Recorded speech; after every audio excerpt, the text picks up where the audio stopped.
ये पार्टी चुनाव नहीं हारी है बल्कि संगठन चुनाव है। कमजोरी प्रदेश नेतृत्व का है। शहर में प्रदेश अध्यक्ष का बेटा रहे चाहे राष्ट्रपति रहे, अगर गलत रहेगा तो गलत का तो विरोध होना ही चाहिए। उनका बेटा पॉलिटिक्स दुनिया में पहले दूसरे दल में था, घूमते रहता चारों तरफ, जहाँ से दाल गल जाए।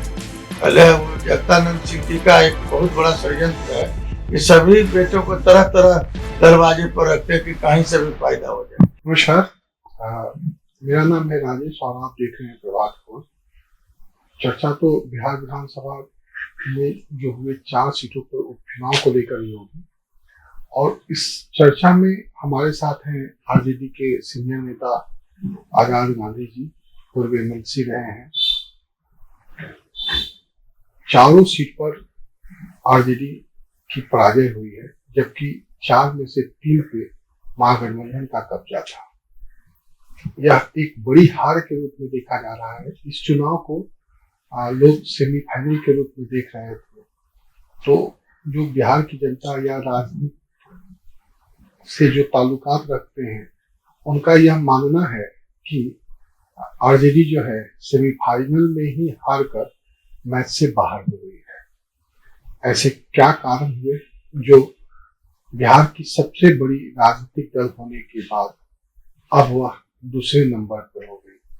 हम आपको बताएं, भाजपा पहले दूसरे नंबर पर थी विधायक के स्तर पर, लेकिन अब विधायकों की संख्या के अगर गिनती करें तो उस नंबर के लिहाज से आरजेडी दूसरे नंबर पर हो गई है। महागठबंधन के जो 3 सीट थे उसमें तरारी, बेलागंज और रामगढ़, तो इन सारी चीजों पर हम चर्चा करेंगे आजाद गांधी जी से। आपका स्वागत है आजाद जी हमारे चैनल पे।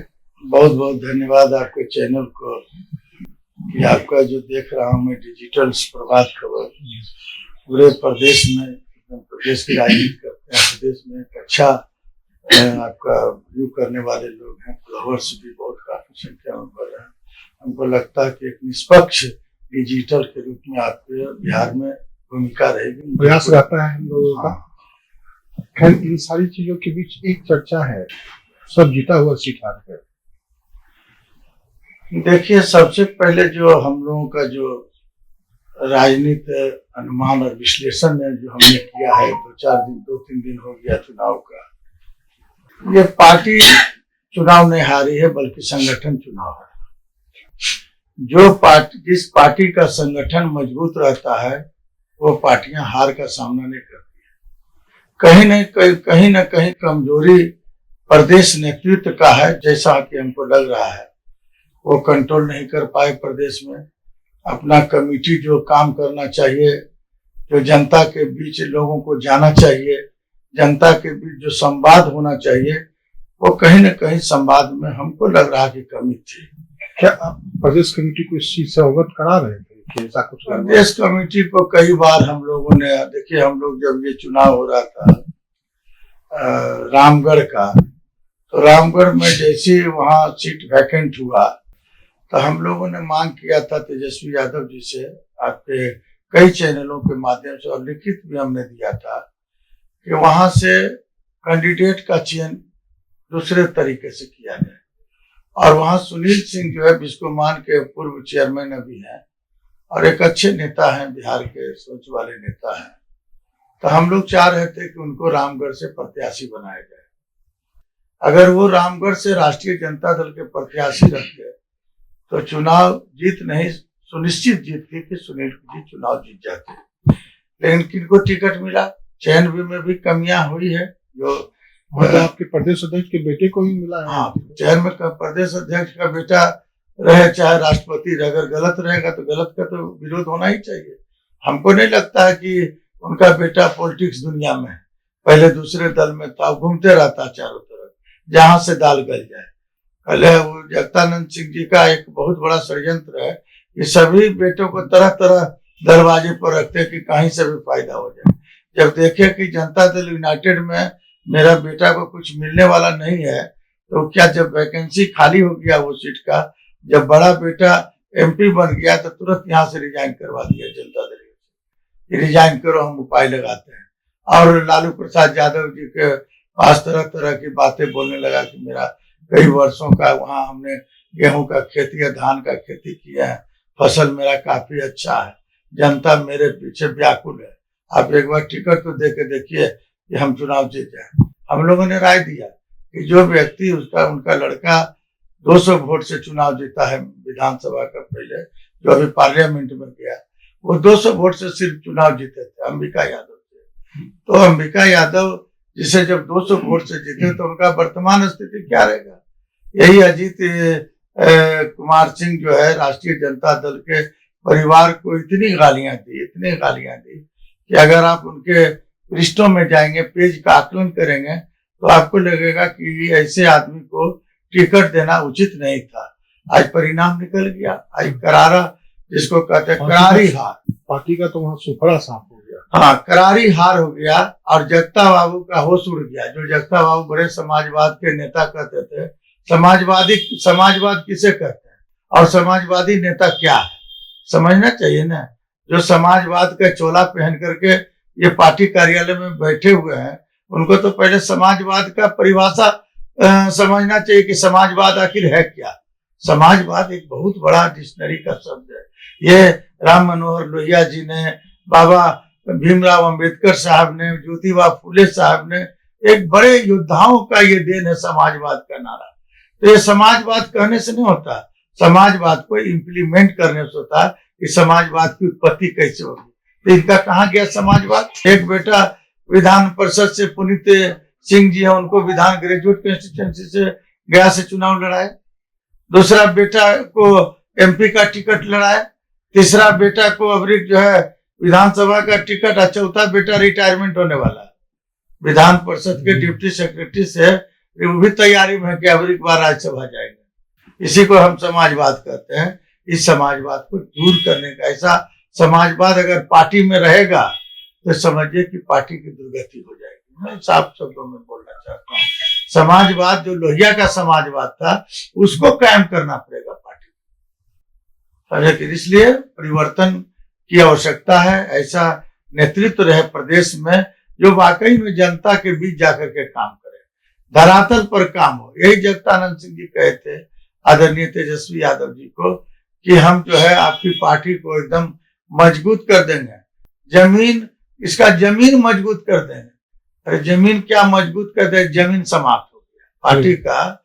जो जमीन क्या मजबूत करे, बूथ कमेटियां कागज पर लोगों ने बना दिया और उसको एक्सेप्ट कर लिया, मोटा डायरेक्टिव बना लिए अपना बूथ कमेटी पर, उसी पर लोग बात करते। परिवार तो मजबूत हो रहा है ना, परिवार तो काफी मजबूत हो रहा है, लेकिन ऐसे लोगों का मजबूती का हमको जो समाजवाद की धरती से उपजा व्यक्ति हो तथाकथित, वैसे व्यक्ति का परिवार आगे नहीं बढ़ने वाला है। परिवार बात तो लालू यादव जी भी किए। तेजस्वी यादव बोल रहे हैं कि हम पार्टी को A to Z बनाएंगे, तो पार्टी का जो परंपरागत वोट है उससे उस पर असर पड़ेगा क्या? इस चुनाव में वो भी एक फैक्टर काम किया क्या?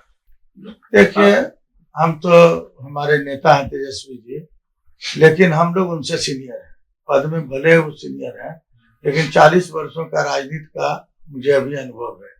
कहा जाता है ना कि पुराना चावल पंथ के काम आता है। पूजा नया चावल से नहीं होता। नया कल खेत कटा और उस पर हम पूजा कर दें उस चावल से, वो शुद्ध नहीं होता है, सगुन वाला चावल नहीं होता है। तो इनको पुरानी परंपराओं के अनुकूल चलना पड़ेगा। लालू यादव जी का जो, लालू यादव से किसी को तकलीफ है क्या? चाहे ए से बी से सी से जेड तक किसी को कोई तकलीफ नहीं है। सब लोग जानता है कि लालू यादव सिर्फ बोलते हैं, लेकिन करते हैं सभी लोगों का करते हैं। ये मन की बात है। आप जिस पैटर्न्स पर राष्ट्रीय जनता दल चल रही थी, जिस पैटर्न्स पर गरीब और की लड़ाई थी, सामाजिक न्याय की लड़ाई थी, ये सामाजिक न्याय की सरकार है, लोग कहते थे लालू यादव के रिजम में। और लालू यादव ने 15 वर्षों तक शासन किया, वो भी शासन किए, उनके मैडम राबड़ी देवी जी ने भी शासन किया और अच्छा शासन उनका रहा, कोई बुरा शासन नहीं रहा। बहुत बढ़ गया। अपराध देखिए, अपराध तो जैसे यहाँ भी अपराध नहीं है कि अपराध नहीं है, अपराध यहाँ भी है, अपराध वहां भी था, समझे कि नहीं। लेकिन मैं देखता था जब लालू यादव जी के बड़ा करीबी के रूप में था, मैं देखता था कि कोई घटना जब लालू यादव के नेतृत्व में दंगा हो, कहीं मर्डर हो, सामूहिक नरसंहार हो, सामूहिक बलात्कार हो, तो अखबार में पढ़ते, एक तरफ अखबार पढ़ते रहते थे और दूसरी तरफ डीएम को फोन लगाते थे कि देखो क्यों घटना घटा, मैं अपना आदमी को भेज रहा हूँ जांच करने के लिए, आप रिपोर्ट दीजिए और उसको मदद करिए, गिरफ्तारी 24 घंटा के अंदर होना चाहिए। मैं आंखों से देखा हूँ लालू यादव का किया। तो पुराना पैटर्न्स पर तेजस्वी यादव को चलने की जरूरत है। ए टू जेड कहने से या जेड से नीचे से ऊपर से नीचे या नीचे से ऊपर चलने से पार्टी मजबूत होने वाला नहीं है। पार्टी को मजबूत करना है, जिस चीज से हम सफलता हासिल किए, तो हमको तो देखना न पड़ेगा कि हम किन चीजों से सफलता हासिल किए। तो सफलता हासिल किए जो सामाजिक न्याय का समीकरण था, वो समीकरण हमको सरकार में बनने का मौका दिया। और हमने कांग्रेस से ये सरकार छीनी थी और उस वक्त भारतीय जनता पार्टी भी मेरे साथ था। जब 1990 का आप राजनीतिक विश्लेषण करेंगे तो सभी दल एक पार्टी के खिलाफ हुआ था, कांग्रेस के खिलाफ। उस वक्त इनको गरीब गुरबा तमाम लोगों ने वोट दिया इनको, और वोट देकर के मुख्यमंत्री बनाया। सामाजिक न्याय की जो धाराएं कमजोर हो गई थी, उन धाराओं को मजबूत करने में, हम सच कहने में हमें कोई डर नहीं है, ये मजबूत करने में ये कामयाब रहे थे। लेकिन जो कुछ लोग आगे यहाँ, जैसे जगदानंद सिंह जैसे लोग आगे, उनको सामाजिक न्याय की धारा को मजबूत नहीं किया, बल्कि ये कमजोर कर। डिक्टेटरशिप से राजनीति नहीं चलता। ये डिक्टेटर थे। कोई पत्रकार, गरीब गुरबा पत्रकार है जा रहा, उसको चेंबर से धक्का मार के निकाल देना, कॉलर पकड़ के निकाल देना। तो किसी को जो है कहा कि यहाँ से उठ जाओ, चले जाओ। कोई राजनीतिक में कोई पैसा किसी को दे रहा, क्या कार्यकर्ताओं को जिस तरह से वो व्यवहार कर रहे थे कार्यकर्ताओं को। पूरे बिहार के कार्यकर्ता क्षुब्ध है आज के डेट में जगदानंद सिंह से। अब लेकिन खुद जो हमारी जो मांगे हैं कि इस भाई आप जो है जगदानंद सिंह जी को नहीं हटाइएगा तो ये पार्टी आपका कमजोर हो जाएगा, एकदम आंदोलन कीजिएगा। अगर नहीं होगा तो हम लोग पार्टी को सींचे हैं, बड़ा मुश्किल से पार्टी को सींचे हैं। इस पार्टी को बनाने में ठीक है, लालू यादव एक गार्जियन की भूमिका में थे, लेकिन ऐसा नहीं है कि तमाम कार्यकर्ताओं का जो पुराने और खास करके पटना के लोगों ने काफी सोच के तहत इस पार्टी को सींचा है वहां लोगों, तो उसका भी तो दायित्व है ना कि पार्टी मजबूत हो। तो अगर जगदानंद सिंह जी अगर पुनः रिपीट करेंगे तो हम लोग दावे के साथ कहते हैं कि हजारों हजार की संख्या में पार्टी कार्यालय के सामने हम लोग आंदोलन, धरना और प्रदर्शन करेंगे और आमरण अनशन भी करेंगे कि जब तक हटाइएगा नहीं, या तो हम लोग को जेल भेजवा दीजिए और नहीं तो जगदानंद सिंह ऐसे आदमी को हटा दीजिए। हम लोग का आंदोलन अनवरत रहेगा। इसलिए हम लोग आंदोलनकारी हैं और पटना के लोग भाई काफी आंदोलन, त्याग की भावना अगर कोई सबसे ज्यादा जिला में कोई रखता है तो वह पटना जिला, जो त्यागी पुरुष के रूप में जाना जाता है। इसलिए हम लोग आगे का जो है, एक बार हम तेजस्वी यादव जी से मिलकर के इन तमाम बातों को हम गंभीरता पूर्वक से हम रखना चाहते हैं। ये हालात आपकी खराब है, हालात को खराब करने में जगता बाबू का काफी अहम भूमिका है। जब हालात खराब हो जाए तो समझिए कि नहीं तो परिवर्तन कर दीजिए। गंदगी को घर में रखने का चीज नहीं, गंदगी को हटा दीजिए। अगर रखिएगा तो कल मलेरिया हो जाएगा, कोलरा हो जाएगा, तरह तरह का रोग हो जाएगा, कोरोना बढ़ जाएगा। तो इसको हटाने का आवश्यकता है। खुद तेजस्वी यादव जी बुद्धिजीवी लोग हैं और पढ़े लिखे लोग हैं। ऐसा नहीं है कि हर क्षेत्रों में उनकी अच्छी भूमिका, अच्छे प्रखर वक्ता। हमको लगता है कि मेरी बातों को वो सुनने का काम करेंगे और जगदानंद सिंह ऐसे आदमी को जो सामाजिक न्याय का कट्टर विरोधी है, वैसे लोगों को हटाने का काम करेंगे। उर्मिला ठाकुर से क्या विवाद है आपका? हमको कोई विवाद नहीं। हमको कौन उर्मिला ठाकुर? जो एमएलसी, हमको उनसे ज्यादा उतना का जान पहचान उतना नहीं है, हमें कोई विवाद है। कहा जाता है कि उर्मिला जी को लेकर ही एमएलसी बना दिया गया, तो उससे आपका नाराज है? ना, हमको अगर नाराजगी, आज कई बार 1 साल हो गया उर्मिला ठाकुर को बनाए हुए, तो हमको तो पहले बयान आना चाहिए।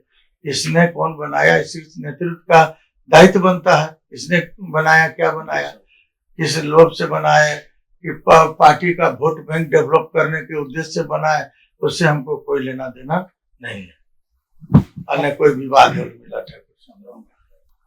संगठन को मजबूती के लिए आप और कुछ राय देना चाहते हैं? तो संगठन ही सबसे बड़ा ताकत है।